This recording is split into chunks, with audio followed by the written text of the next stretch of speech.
नमस्कार, स्वागत है आप सभी का डीडी न्यूज के इस खास बुलेटिन एक्सप्रेस 100 में, जहां हम आपके लिए लेकर आते हैं राजनीति, मनोरंजन, देश, दुनिया, खेल और व्यापार जगत की सभी बड़ी खबरों को एक्सप्रेस यानी कि फटाफट अंदाज में। मैं हूं आपके साथ भावना नैयर, तो देखिए खबरें तेज रफ्तार से। महाराष्ट्र में चुनावी माहौल गर्म है और आरोप प्रत्यारोप का दौर जारी है। इस बीच महाराष्ट्र के मुख्यमंत्री एकनाथ शिंदे ने विपक्ष पर जमकर निशाना साधा है।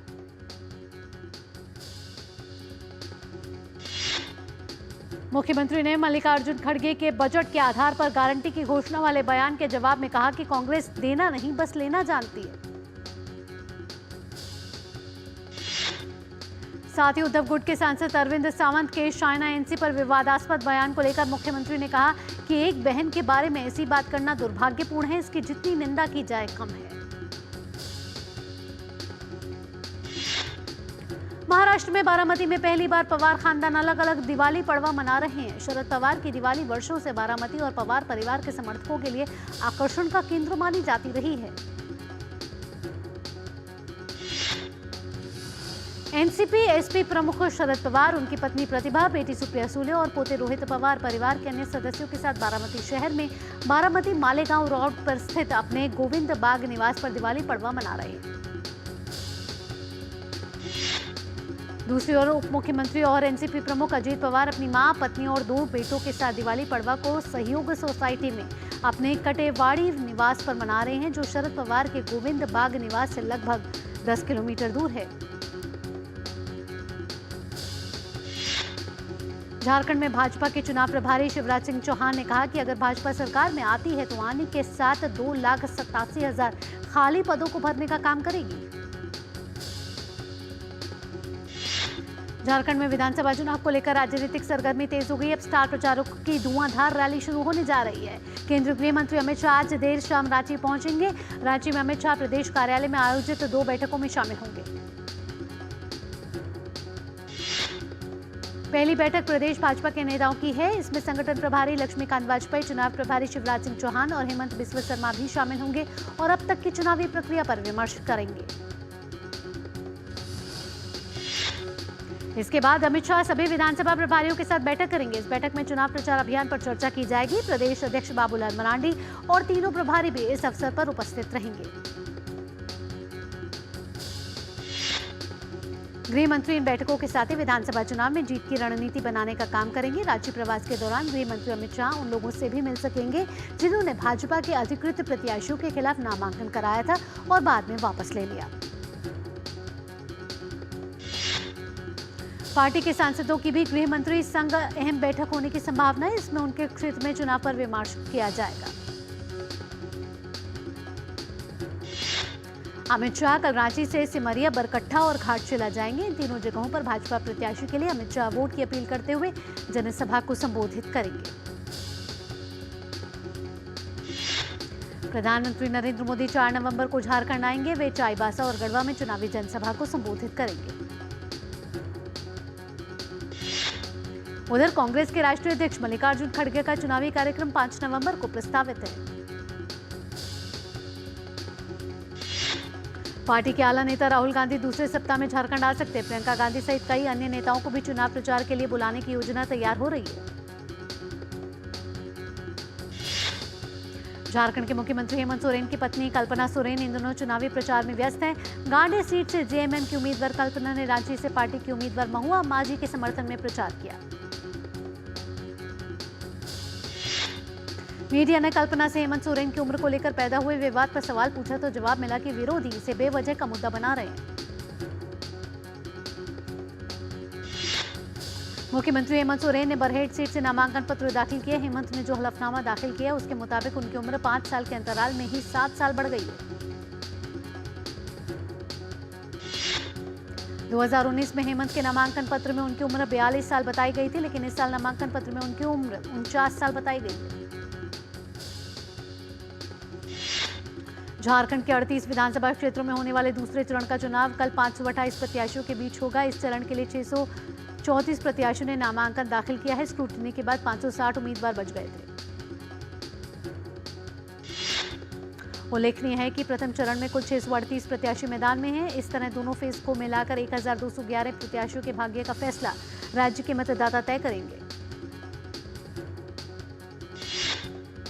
भारत निर्वाचन आयोग ने झारखंड सरकार के उस प्रस्ताव को मंजूरी दे दी है जिसमें अलका तिवारी को राज्य के प्रमुख मुख्य सचिव नियुक्त करने का प्रस्ताव है। इससे पहले 19 अक्टूबर को चुनाव आयोग ने झारखंड सरकार को तत्काल प्रभाव से अनुराग गुप्ता को कार्यवाहक पुलिस महानिदेशक के पद से हटाने का निर्देश दिया था। पश्चिम बंगाल के मेदिनीपुर उपचुनाव पर भाजपा नेता दिलीप घोष ने टीएमसी पर साधा निशाना। उन्होंने कहा कि टीएमसी यहां उपचुनाव कराती है, वे तय करते हैं कि किसे वोट मिलना है। दिलीप घोष ने साथ ही कहा कि वे चुनाव से ठीक पहले भय का माहौल बनाते हैं और तनाव पैदा करते हैं। उन्होंने भाजपा कार्यालय में तोड़फोड़ शुरू कर दी और अब वे भय का माहौल बनाकर चुनाव जीतने की कोशिश करेंगे। बीजेपी के राष्ट्रीय प्रवक्ता और सांसद सुधांशु त्रिवेदी ने कांग्रेस पर साधा निशाना। प्रेस कॉन्फ्रेंस करके बीजेपी नेता ने कांग्रेस की गारंटी और आर्थिक नीतियों को लेकर सवाल पूछा। बीजेपी के राष्ट्रीय प्रवक्ता शहजाद पूनावाला ने कांग्रेस के राष्ट्रीय अध्यक्ष मल्लिकार्जुन खड़गे की चुनावी गारंटी को लेकर की गई टिप्पणी पर कांग्रेस को आड़े हाथों लिया। शहजाद पूनावाला ने कहा कि कांग्रेस की गारंटी में भ्रष्टाचार और कंफ्यूजन है।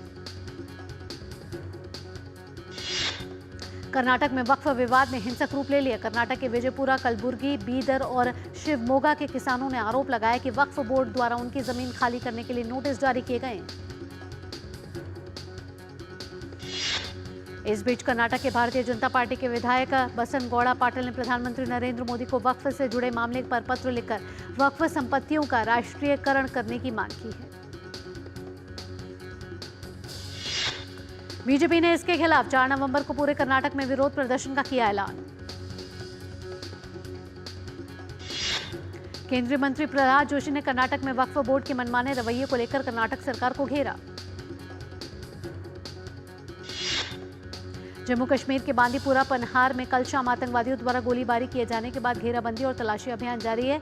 साथ ही आपको बता दें कि जम्मू कश्मीर के अनंतनाग मुठभेड़ में 2 आतंकी ढेर होने की भी खबर आ रही है।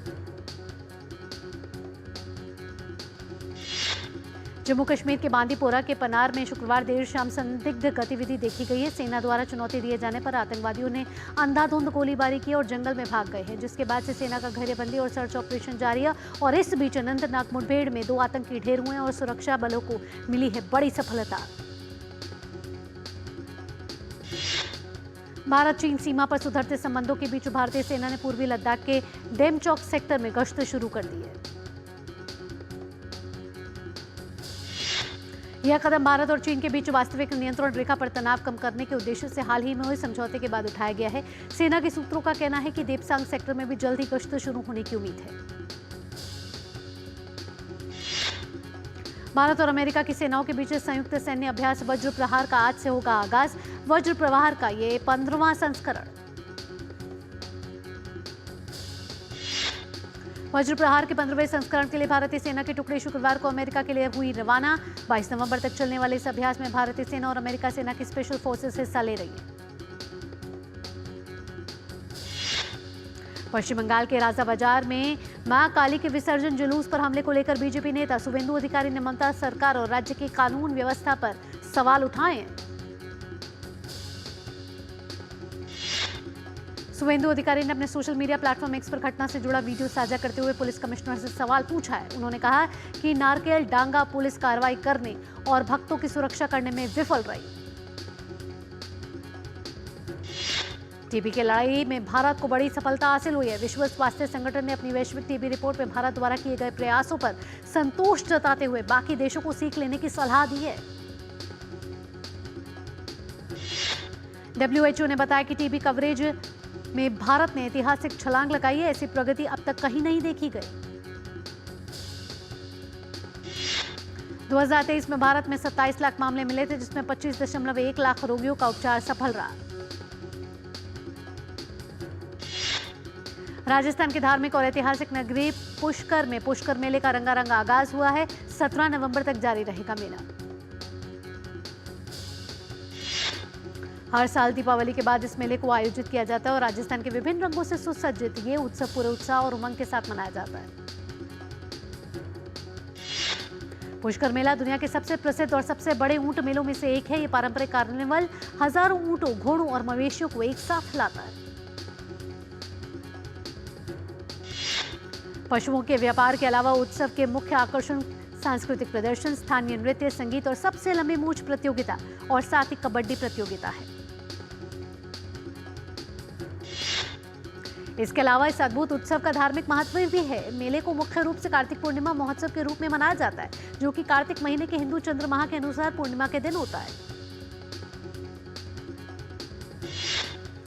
मथुरा में श्री द्वारकाधीश मंदिर में गोवर्धन पूजा अन्नकूट महोत्सव बड़ी धूमधाम से मनाया गया। गोबर से बनाए गए श्री गिरिराज महाराज का मंत्रोच्चारण के साथ पूजन किया गया। तमिलनाडु के कोयम्बटूर में आदिवासी समुदाय ने आदि योगी में विशाल प्रतिमा के सामने नाच गाकर दिवाली मनाई। ईशा योग केंद्र ने इस मौके पर यहां रहने वाले आदिवासियों की मेजबानी की। इस विशेष अवसर पर 75,000 से अधिक भक्तों ने भी आदि योगी का आशीर्वाद लिया।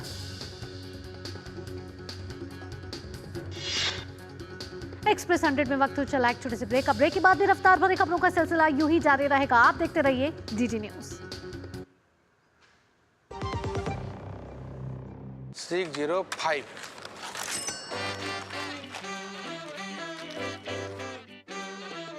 बदलो बदलो आदत बदलो।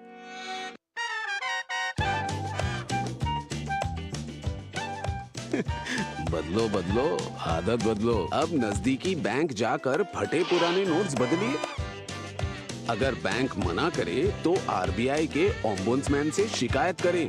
आरबीआई कहता है जानकार बनिए, सतर्क रहिए। मेरी पसंद, मेरी पसंद, मेरी पसंद, मेरी पसंद,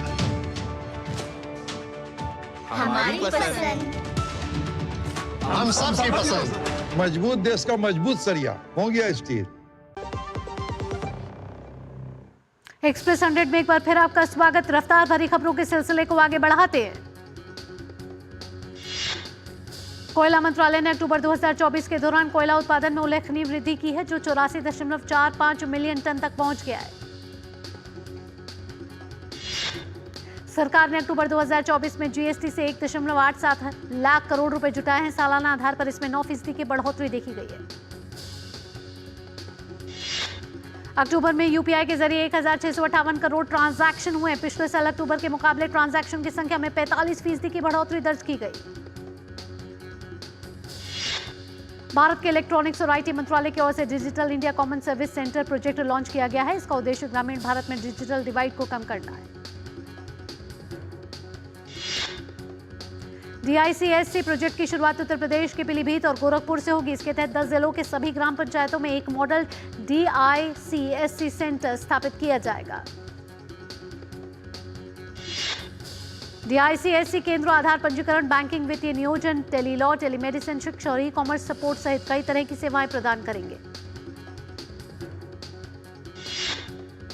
DICSC सेंटर ग्रामीण नागरिकों को वित्तीय और वाणिज्यिक सेवाओं के साथ साथ आवश्यक ई गवर्नेंस सेवाएं प्रदान करेंगे। इलेक्ट्रॉनिक्स और आईटी मंत्रालय ने कहा कि CSC e governance services India in केंद्रों को केंद्रीकृत तकनीकी निगरानी का प्रबंधन और कार्यान्वयन करेगी।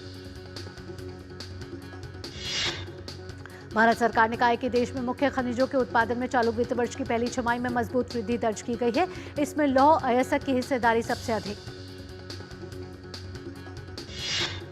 जानकारी के मुताबिक लौह अयस्क का उत्पादन वित्त वर्ष 2024-25 की पहली छमाही की अवधि में सालाना आधार पर 5.5% बढ़कर 135 मिलियन मीट्रिक टन हो गया। गूगल को टक्कर देने के लिए ओपनआई ने आर्टिफिशियल इंटेलिजेंस टूल ChatGPT में नया सर्च फीचर जोड़ा है। ChatGPT सर्च नाम का यह नया फीचर GPT-4 पर बेस्ड है, जिसे सर्च GPT जैसे कई प्रोटोटाइप के बाद पेश किया गया है।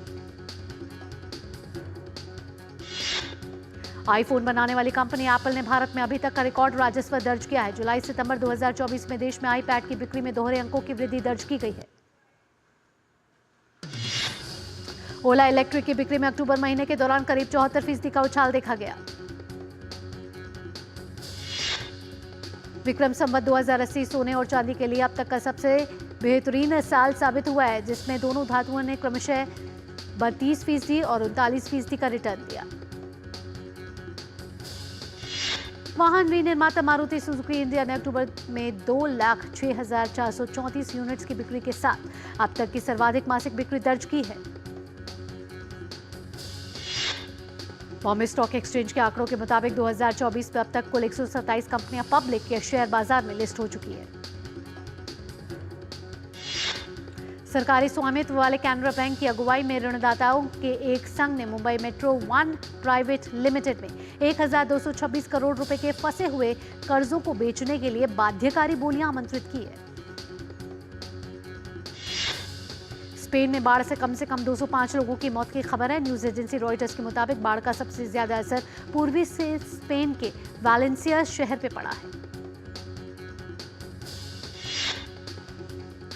स्पेन के पूर्वी वालेंसिया क्षेत्र में हजारों स्वयंसेवक सफाई के प्रयासों में मदद करने और विनाशकारी बाढ़ के बाद भोजन और पानी उपलब्ध कराने की कोशिश कर रहे हैं। बाढ़ ने वालेंसिया के बुनियादी ढांचे को तबाह कर दिया है। पुल, सड़कें और रेल पटरियां डूब गई और क्षेत्र में कृषि भूमि जलमग्न हो गए हैं। लगभग 500 सैनिकों को लापता लोगों को तलाश करने के लिए तैनात किया गया है। यह भयावह घटना दशकों में देश की सबसे घातक प्राकृतिक आपदाओं में से एक है। मरने वालों की संख्या बढ़ने की आशंका है। यूक्रेन के दूसरे सबसे बड़े शहर खार्किव पर शुक्रवार को रूसी मिसाइल ने हमला किया है, जिसमें एक वरिष्ठ अधिकारी की मौत हो गई है और लगभग 30 अन्य लोग घायल हुए हैं। सर्बियाई शहर नोवी सैड में रेलवे स्टेशन में प्रवेश द्वार पर छत ढहने के कारण कम से कम 13 लोगों की मौत की खबर। एम्बुलेंस के साथ साथ दूसरी आपात सेवाओं की टीम घटनास्थल पर भेजी गई है और बुलडोजर से मलबे को हटाकर लोगों की तलाश की जा रही है। पाकिस्तानी का बलूचिस्तान फिर से बड़े हमले से दहल गया है। मस्तूम में गाड़ी को निशाना बनाकर किए गए धमाके में 5 बच्चों सहित 7 लोगों के मारे जाने की खबर है, जबकि 17 घायल हैं। हमास के खिलाफ इजराइल को एक और बड़ी कामयाबी हासिल हुई है। इजरायली बलों ने हमास के राजनीतिक ब्यूरो में राष्ट्रीय संबंधों के प्रमुख इज अल्दीन कसाब को मार गिरा है। इजराइल डिफेंस फोर्सेज IDF ने एक्स पर इसकी जानकारी दी है। IDF के अनुसार कसाब हमास के राजनीतिक ब्यूरो के सदस्य थे और संगठन के भीतर राष्ट्रीय संबंधों के लिए जिम्मेदार थे। वो गजा में हमास और अन्य आतंकवादी संगठनों के बीच समन्वय और संबंधों पर काम करते थे। अमेरिका में राष्ट्रपति चुनाव के लिए अब केवल 3 ही दिन बचे हैं। 5 नवंबर को होने वाले चुनाव से पहले आरोप प्रत्यारोप का दौर जारी है। उपराष्ट्रपति कमला हैरिस और पूर्व राष्ट्रपति डोनाल्ड ट्रंप के बीच है मुकाबला। पूर्व राष्ट्रपति डोनाल्ड ट्रंप ने मिल्वॉकी में रैली करके मिशिगन में के वॉरेन में भी रैली की। उन्होंने रैली के दौरान कहा कि यदि वे चुने जाते हैं तो वाहन निर्माता कंपनी स्टेलेंटिस अमेरिका से मेक्सिको में नौकरियां स्थानांतरित करने का प्रयास करती है तो वह उस पर 100% टैरिफ लगा देंगे।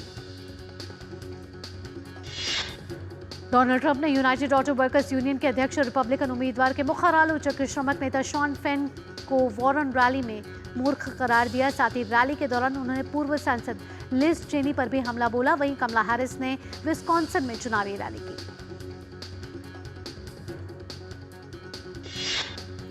साथ ही रैली के दौरान उन्होंने पूर्व सांसद लिज चेनी पर भी हमला बोला। वहीं अमेरिका की उपराष्ट्रपति कमला हैरिस ने विस्कॉन्सिन में रैली के दौरान कहा कि उनकी योजना उद्योगों के निवेश की बढ़ाने की है। भारत और न्यूजीलैंड के बीच मुंबई में खेले जा रहे पहले टेस्ट मुकाबले के दूसरे दिन पहली पारी में भारत ने अब तक 8 विकेट पर 227 रन बना लिए हैं। भारत ने आज 4 विकेट पर 86 रन से आगे खेलना शुरू किया था।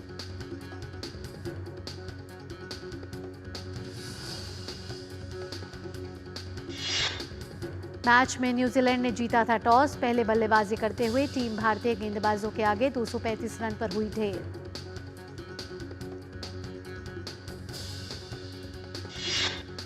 भारत की ओर से रविंद्र जडेजा रहे सफल गेंदबाज। झटके 5 विकेट। भारत के लिए टेस्ट क्रिकेट में सबसे ज्यादा विकेट लेने वाले 5 गेंदबाजों की लिस्ट में हुए शामिल।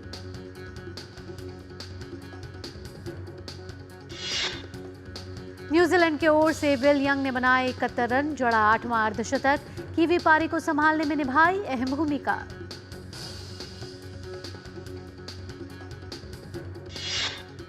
वेस्टइंडीज और इंग्लैंड के बीच 3 मैच की वनडे सीरीज का दूसरा मुकाबला आज से। इंग्लैंड टीम की कोशिश मैच जीतकर सीरीज में अपनी चुनौती को बनाए रखने की।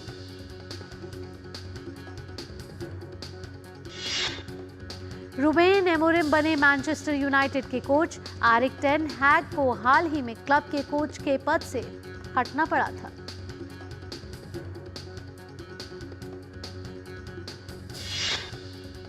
ला लीगा में वैलेंसिया के खिलाफ होने वाले रियल मैड्रिड का मुकाबला हुआ रद्द। स्पेन में आई बाढ़ के चलते लिया गया ये फैसला।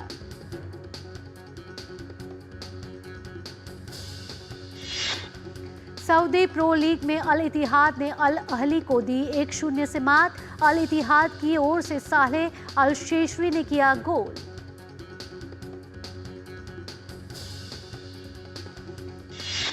महिलाओं के अंडर 17 फुटबॉल विश्व कप के सेमीफाइनल में इंग्लैंड को मिली हार। स्पेन की टीम ने 3-0 से दी शिकस्त।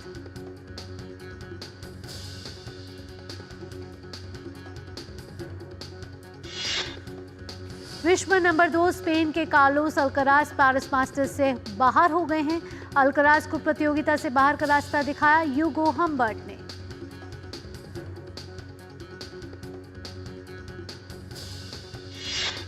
अजय देवगन की आगामी एक्शन ड्रामा फिल्म नाम 22 नवंबर को सिनेमाघरों में होगी रिलीज।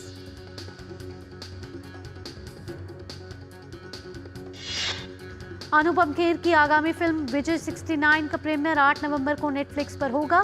फिल्म को लेकर प्रशंसकों में बेहद उत्साह।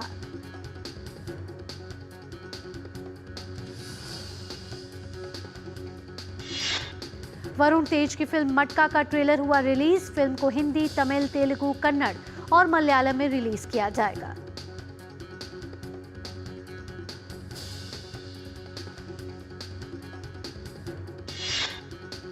अक्षय कुमार की फिल्म भूत बंगला एक हॉरर कॉमेडी थ्रिलर होगी।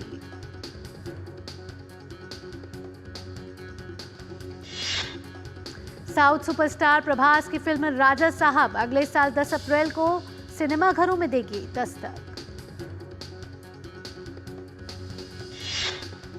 L2 एम्पुरान लूसीफर फ्रेंचाइजी की दूसरी किश्त 27 मार्च 2025 को दुनिया भर के सिनेमाघरों में होगी रिलीज।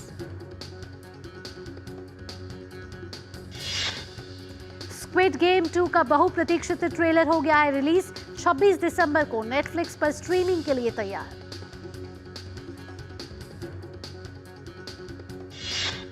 वरुण धवन की अपकमिंग फिल्म बेबी जॉन 25 दिसंबर को होगी रिलीज।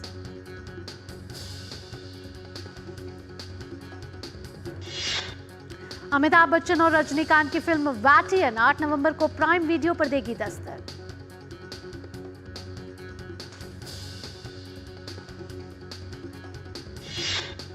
और Ayushmann Khurrana starrer horror comedy film Thama का ऐलान कर दिया गया है।